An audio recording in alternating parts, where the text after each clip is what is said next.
Thank you for bringing us into this present moment as we remember those who shaped us and remind ourselves to remain grateful for the day ahead.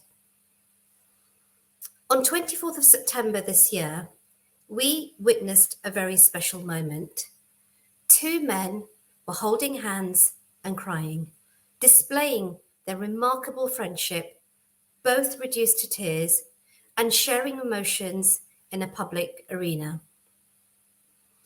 This historical moving moment in the world of sport displayed vulnerability on a global stage like never seen before, with millions watching as Roger Federer and Rafael Nadal showed their vulnerable human side. Welcome to the Men's Summit supported by Japan Airlines. Today, we will be in conversation with men, allies, and change makers who share their stories and experiences of living in a patriarchal culture riddled with stereotyping and stigmas, often defined by outdated modes of masculinity. I'm Minaxi Mistry. My pronouns are she and her.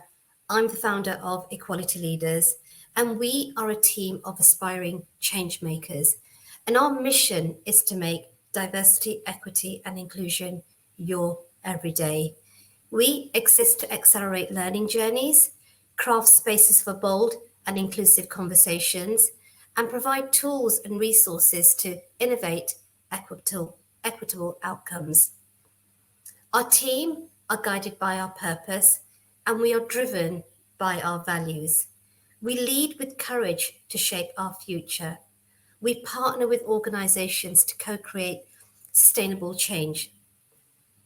We are driven to enable and embed intentional and impactful change. We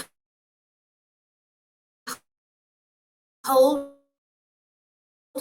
ourselves and other lifelong learners, led by humility and an understanding that we don't know everything. For all those men joining us today, please do grant me this space to ask you a few questions. Men, when did you last hold yourself back from displaying emotions, feelings of sadness, grief, perhaps even loneliness? Men, when did you last think it was acceptable to show your weakness or unapologetically shed a tear or two or even mask up your worries? And men, when did you last say to yourself, you are living your truest selves? You see, men have been brought up to believe that they are only worthy as protectors, providers, and procreators, demanding of them an unshakable strength and a non-emotional state of being. These harmful narratives of masculinity that men have to provide for families, be financially successful, leaves little or no room for failure.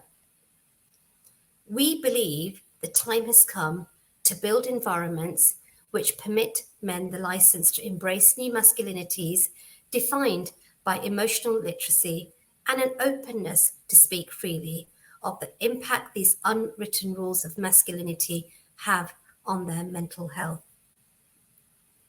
In their latest research on men's mental health called Get It Off Your Chest, the charity Mind shares how the changes in both the cultural climate and men's attitude differ to those experiences of women. The research looks specifically at men's mental health and help-seeking behaviours, and it also draws upon findings to truly understand the wider context of men's mental health today.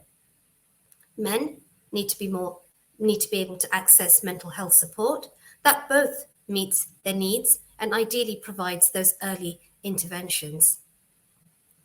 Some of the findings from the research include the number of men who are worried about their experience has risen in recent years. 2 in 5 men regularly feel worried or low. The number of men having suicidal thoughts has doubled in recent years. 1 in 10 men reported getting angry when worried, and men are still more likely than women to drink alone. In the light of these findings, Mind, alongside the UK government, have proposed a set of recommendations to employers, including the health, education, and social sectors, to take action and to positively affect change across men's mental health. This is part of the government's commitment with the Levelling Up White Paper to improve wellbeing in every area of the UK by 2030.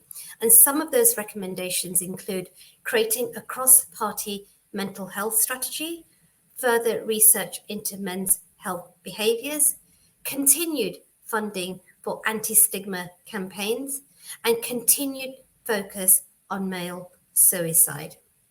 And so today, you have the opportunity to listen to men sharing their journeys, personal stories of transition to battling with life-defining moments, and where adversity became an inspirational moment. We have a swag bag packed with content for you to continue your learning journey with us. You can download it from our website, or it'll be with you tomorrow in our communications going out. Don't forget to sign up to our DE&I brief, our monthly business and lifestyle brief, bringing you the latest to your inbox every single month. And finally, in the words of Grayson Perry, the confining role that masculinity encourages means there are men out there fit to burst. They are loaded with shame because they feel they are inadequate, and being masculine, they can't talk about it. We need to shout from the rooftops that masculinity is whatever you want it to be.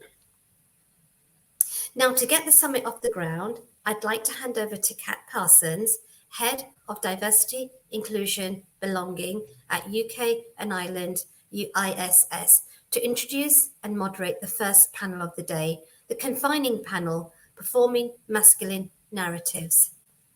Thank you for listening. Thank you for being here today.